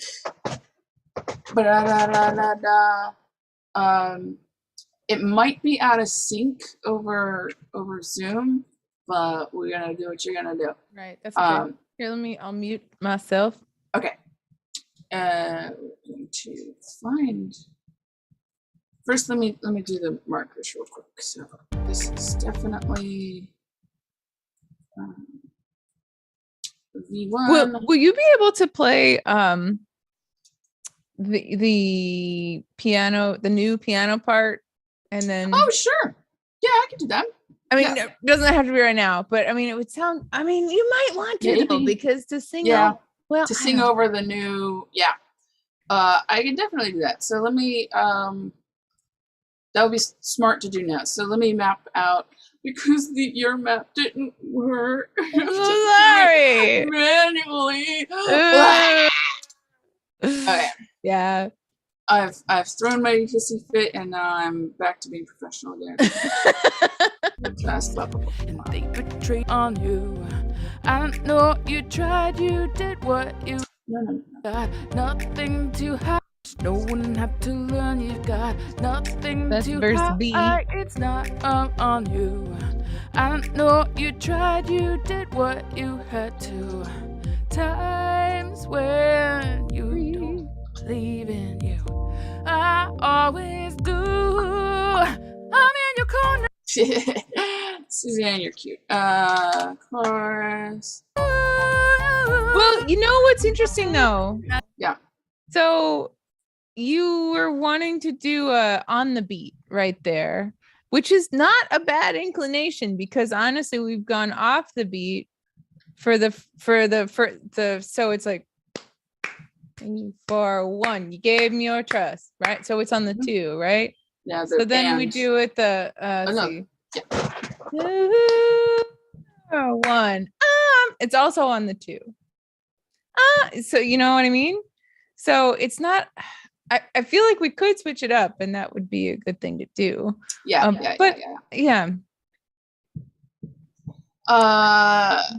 Yeah. Yeah. Okay. So. I'm in your corner. Oh yeah, that's right. Yeah. You have it before the beat, I which do is. have it I mean, before it's the beat. interesting. I'm in your corner. This take is before the beat. Yeah. The other takes are not. You can kind of see the wavelength here. Like this take was before the beat, and I was like, oh no, wait, it is to come in on the 2, so that's down here. But you know what I like though? I like corner landing on the 1. the 1. Okay. I can do that. I wonder how we could come out of the pre and have it and have corner, the word corn, the k of corner land on the one. I definitely had some struggles down here. I think because the "you're beautiful, powerful" thing. You can't believe it. I always do. I'm in your corner. Right. Yeah. Yeah. You got this. Times lands on the beat. Yeah. Times when you don't believe in you, I always do. Oh, maybe we could change that a little bit. So like times when you don't believe in you, I always do. Or you don't believe in you, always do. I'm in your corner. Maybe. I don't know. It rushes it though. It does rush it. Maybe it's all right to have it go, because we do have the contrast of times when being on the one compared to the verse. Yeah. Actually, so technically, when it's the verse, it's you gave them your trust. It's kind of on the and. You're right. So I think there's enough variation. Yeah, that, you're right. Like, you're right. I'm on your corner is fine at on the two. Yeah. I'm in your. Okay, so this is post. Actually, no, this is post. Yeah, you're totally right. It's on the and. What am I? I'm bad at counting. Counting to 4 is hard. Yes. Chorus. Okay. I'm in your. I know that it hurts. Oh, that's your. Yeah, that's verse cool. 2A. I know that it hurts. Bullshit on the flowers, you gonna rise up Verse stronger 2B. than before. No one's gonna beat you down or mess with you no more. Oh, and then that's right. And then I forgot about the. On that take, I totally forgot about the. Okay. You got this and I got. I'm in your. Then that's post chorus. Go on. Bam. Oh yeah, and I totally fucked up that. Okay. That was interesting though. I kind of like this stutter. You are. I think that's cool. It could be like background, Right. like little stutters. Yeah. Yeah. Oh no. Okay. Now we got things mapped out. And actually, what I am gonna do is I normally do this. For some reason, I didn't this time. I do start with the last date first, because that usually is like, oh, that's right, I fixed all my stuff. But Elastic? What's that? So like when I'm doing take 1, take 2, take 3, take 15, I usually start with the last take 15 Oh, the last take. first. Yeah. Last take first and comp that shit. Yeah. I just did a reverse here. Okay. So what I actually want to do is let's do a couple of rounds of this chorus. And let's see how this goes. You want to put yourself on mute, and then I'm gonna go like this, and okay, this is actually chorus 2. What chorus? Does it matter? Oh, no. Plus chorus. That's verse 2. Let's give me a little lead in. Ooh, I'm in your corner. Nope, that's wrong. Or that's not. We decided. Yeah, I think the on the 2 is nice because you get that boom. I'm in your corner. I'm in your corner. Okay, I just want to get maybe. I'm like seeing the music video, you know, where it's like that when that beat hits, it's like the big boxing glove, the boom. Ooh, yes. So yeah, I love it. I'm in your I just want corner. to make sure the loop brace is in kind of right spot. Boom. I wonder if I should do this. Boom. I'm in your. Yeah. Okay. I'm gonna do that. I know that it hurts. All right. Well, here we go. Here we go. Let's just sing along. Meow, meow, meow, meow. I'm recording the wrong thing. Okay. I'm in your corner. I'm in your corner. You got this and I got you no matter what you do. I'm in your corner. I'm in your corner. I'm in your corner. I think I hit the red. Let me just check. Hi, I'm in your corner. Hello. The waveform looked a little clipped, but the melody was great. Yeah, it's. Is it a little clipped? Not Yeah, too bad. I think you know what? Might sound cool. Play it back. All right. I'm in your. No. What happened? I mean, like those old Motown records, like how they got the sound they got is because they hit the tape too hard and it clipped. And so it's not always a terrible thing, but okay. you have more control if you turn the gain down a little. Yeah, I'm gonna do that. Like on the this. Check. I'm in your. And I don't know why it's giving me kind of a phasey kind of sound. I wonder if. Do you have an effect on that track? I know what's going on. It's the driver. I have to use this, but that also means I can't broadcast the actual DOS session. Well, is it? Well, Yeah. wait. Is that phasey thing happening in the actual recording, or is it just you're hearing it? I didn't hear anything phasey. Oh, maybe it is in my cans, but definitely hearing. Do you hear anything? No. Oh, because yeah.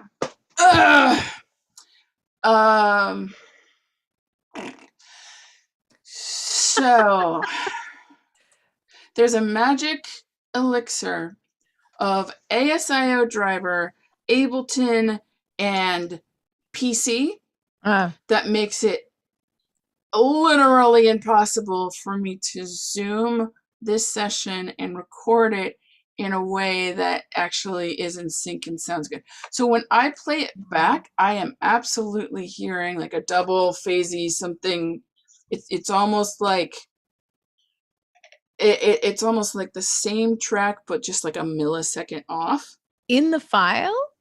It's definitely in what I'm hearing. I don't know what you're hearing, but if I go to switch it back to FL Studio, blah, blah, blah. Let me let me play it back. If you hear it, then I'm in your corner. Oh, I know what it is. Because I was recording FL Studio, it was recording through my webcam mic. Oh, and now so smart. That's what sounds so shitty. Okay, so okay. In short, you will not be able to hear the backing track because of this magic elixir that is. It took me all pandemic to figure it out. Dude, it was terrible. That stuff takes time. I know. My system I've been tweaking for a long time now, and I'm just it works most of the time. Yeah, and I had to do I had to look up all of the freaking tutorials and all of the online forums and stuff. I ended up the only reason I can broadcast anything I do go live on live streams. I actually bought a piece of hardware. I bought an actual extra audio interface so that I can just route all of the sound on my computer to the audio interface and then broadcast that, because all the software solutions were not working. Anyway, so this is also a different setup because we're on Zoom, because we're collaborating, blah, blah, blah, Right. blah, blah. I'm going to stop talking and just start singing. And you will not be able to hear the backing track until I play it back. Well, let me ask this though. So what you're recording through your vocal mic will be the quality. You will, yes. Okay. This is the quality take. You just won't hear it currently. You'll hear me sing through the webcam. Okay. Right on. It'll be fine. All right. Great. Go. Let's go. I'm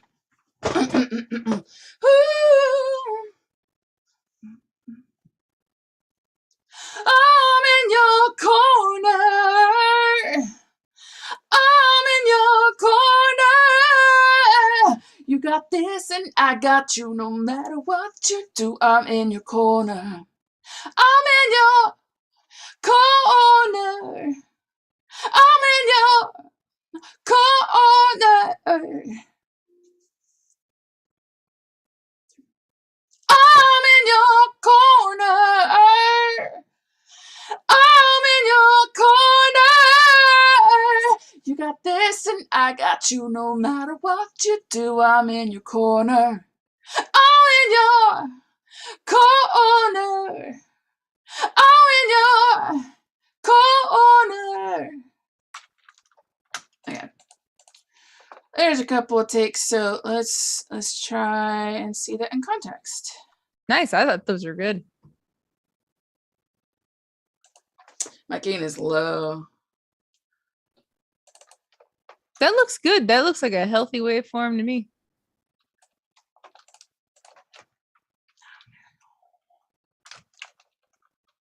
Now we are not hearing it. Yeah, I turned down the gain and then realized I shouldn't because it was going through the webcam. Then, but I should turn it up just a little bit. Like the peaks are healthy, but this stuff. Oh, nothing a little compression can't fix. Yeah, that's true. Okay. So I did. I keep meaning to do this. This is like 2 or 3 months ago. I hired somebody who's an audio engineer, really good dude, really helpful teacher. Name's Jonathan Farr, Pfarr, whatever. And he told me and showed me step by step all the plugins for the vocal chain, all the everything. And he's like, this is, have this ready to go in your template. So every time you open it up, it's just there's your compression, there's your EQ, it's all there. And he gave me a homework assignment. And I don't like doing homework, so I didn't do it. And that's one of my little projects is he literally showed me step by step, you have all these plugins, use this one, use that one, blah, blah, blah, blah, blah. Did it make your voice sound like magic? Oh yeah, it was definitely magic. Do that homework. I should do the homework, but I'm allergic to homework. I've been allergic to homework since school. Well, and anything that feels like homework is that's my complaint. Let's reframe this pain. Fine. Because templates are the dopest creative tool you can have. It's true. You just sit down and go. You don't have to wait for your your left brain can just go, or no, your right brain can just go have fun while your left brain doesn't have to worry about putting together your vocal chain and like what was the compression level set at and all that. So I would reframe it like that, is like this is a creative tool. Oh, fine. I guess. I'm a big advocate. You're taking away the one thing I like to complain about, and that's homework. And now you're solving my problems? Come on. That's fine. What you wanna? Oh, I just got a message. Philip Russell, if you're watching from the TSA, what's up? I just got Yay! a little nice note saying you're tuning in, but had to take off in a second. Thanks Okay. for tuning in. All right. So let me. Well, that's cool that you have, but you know what those plugins are and yeah, I do, and Sounds they're fun. in here somewhere, and I'll just have to, watch the tutorial again. Oh, that's you have it recorded. That's excellent. Yeah, very very smart. Like if you all, this is also a good way to connect. If you have a little bit of extra cash and you see an audio engineer or a producer or somebody that you really admire, like hire them for like an hour tutorial and record it.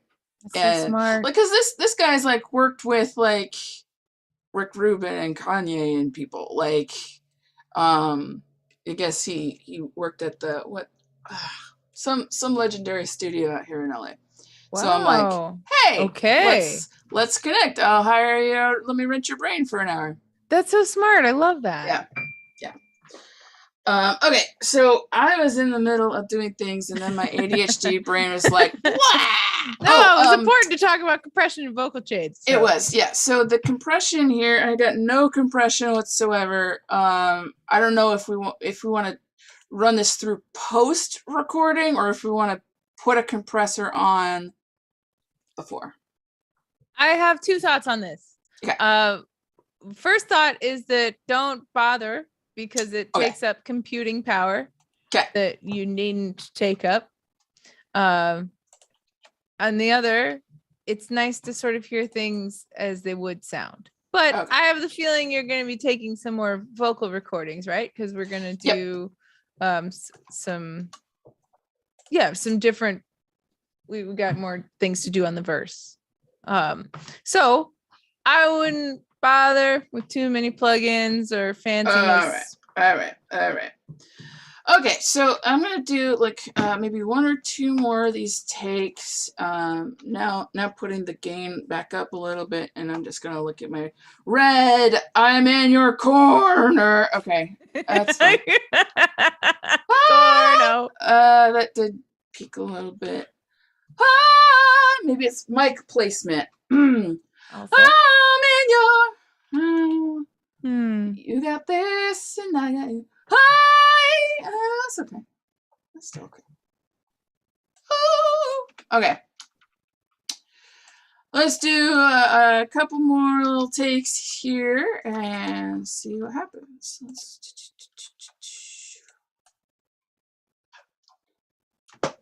I'm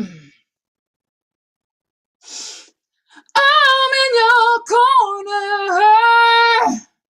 I'm in your corner.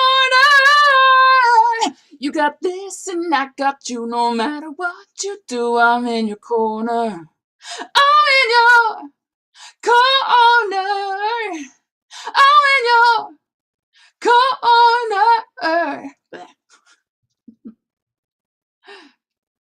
I'm in your corner. I'm in your corner.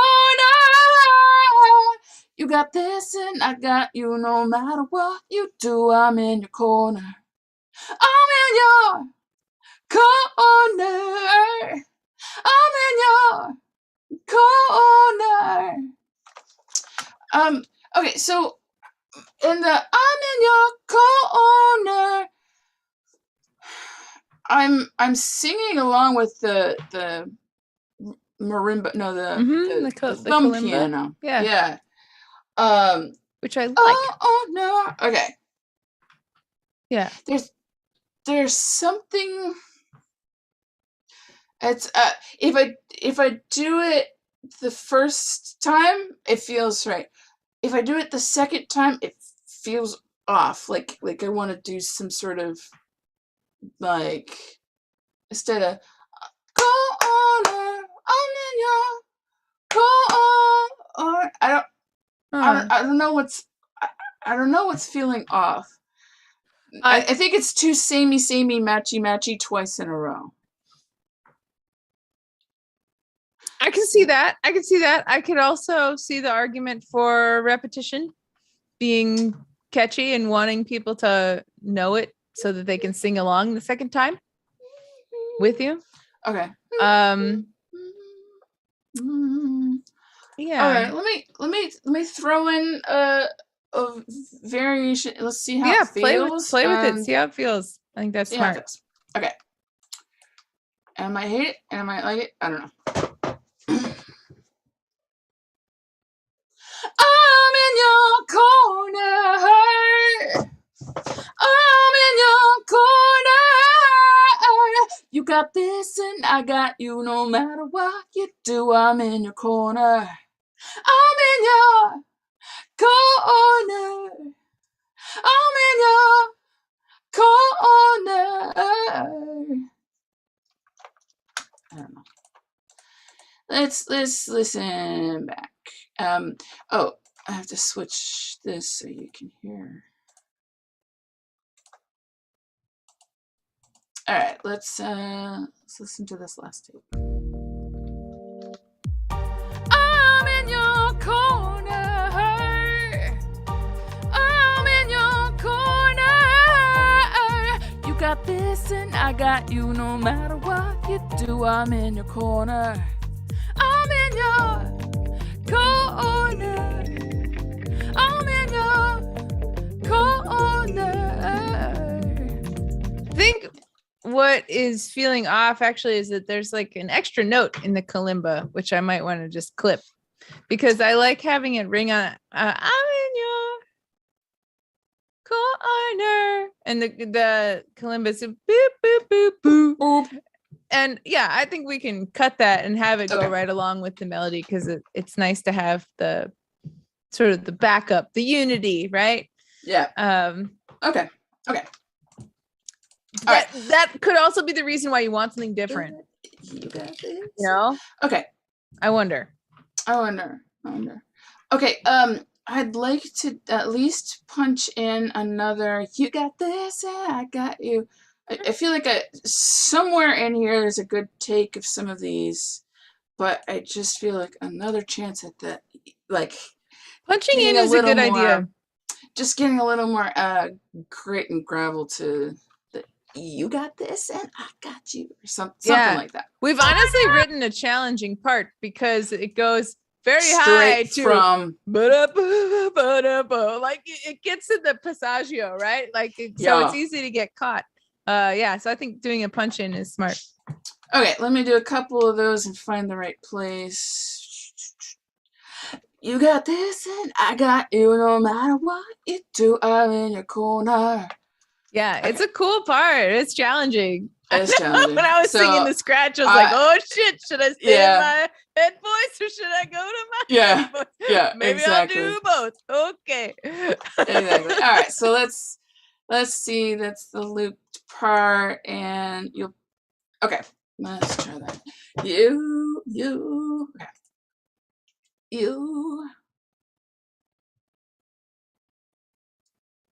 You got this and I got you. No matter what you do, I'm in your corner.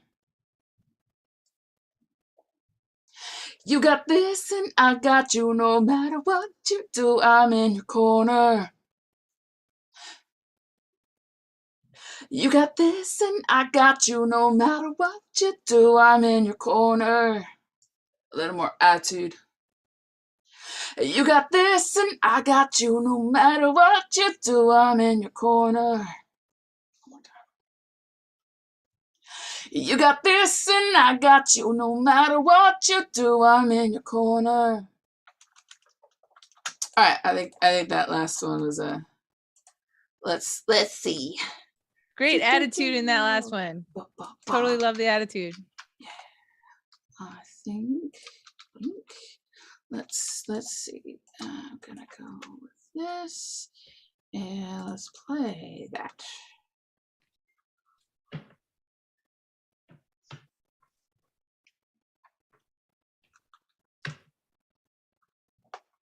Okay, I think it's workable. I think we can massage it. Let me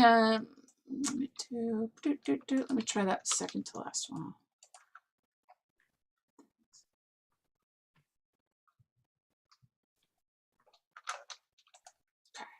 Oh, I didn't flip it back. We're blindly trusting you. Sorry. We're deftly trusting you. Definitely trusting you.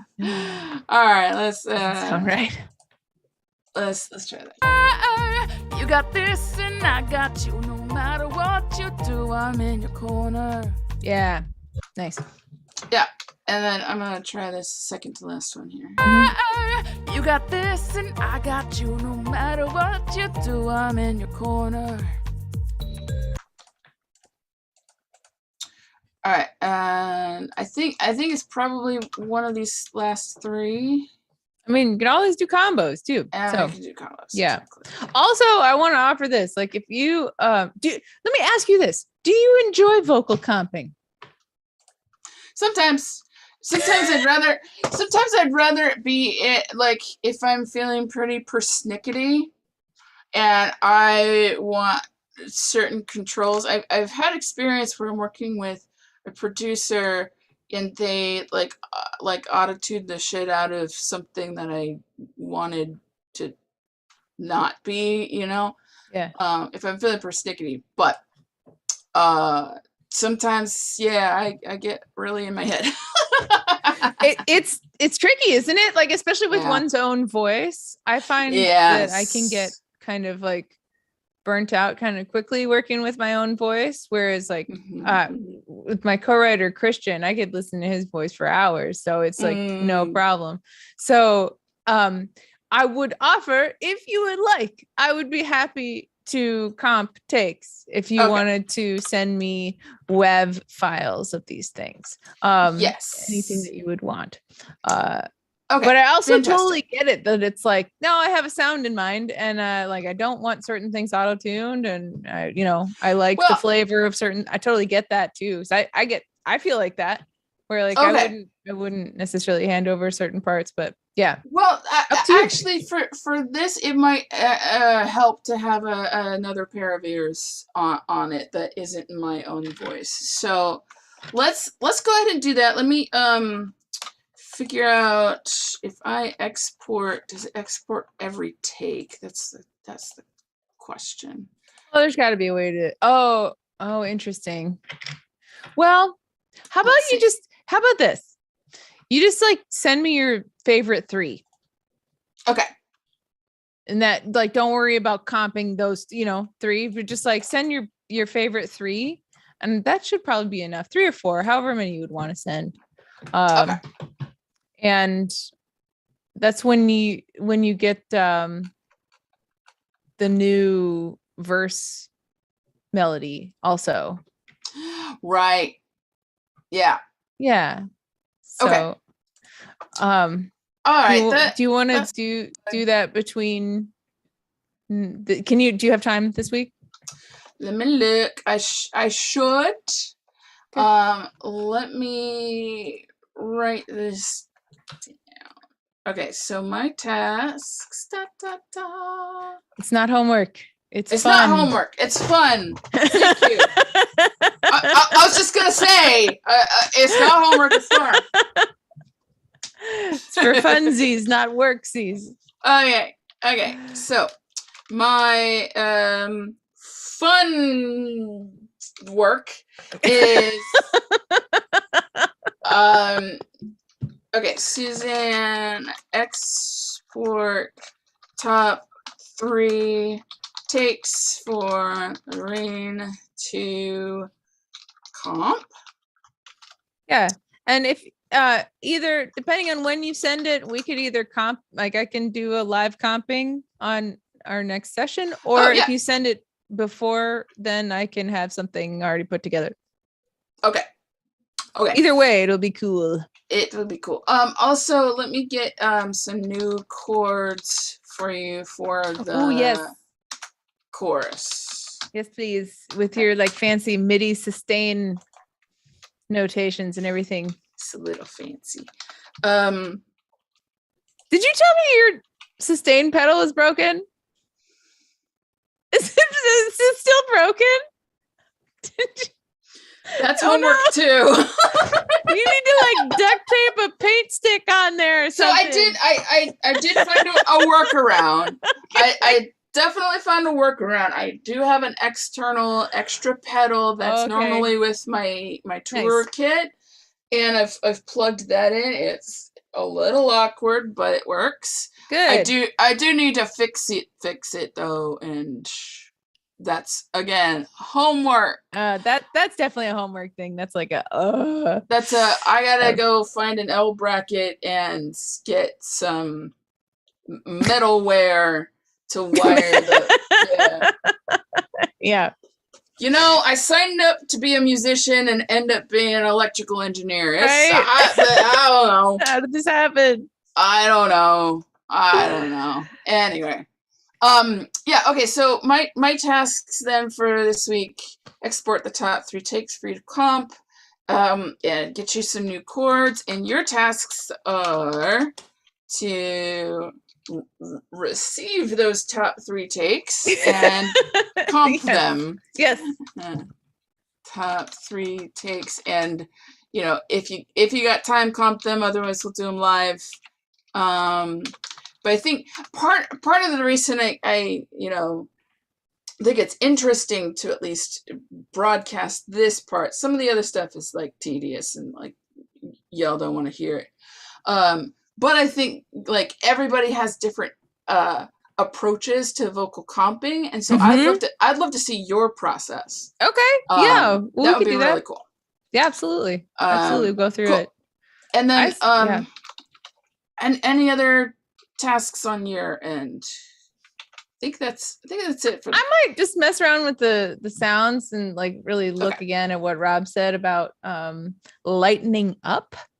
Because it's dark and moody at the moment. So I might explore sounds this week and play with that.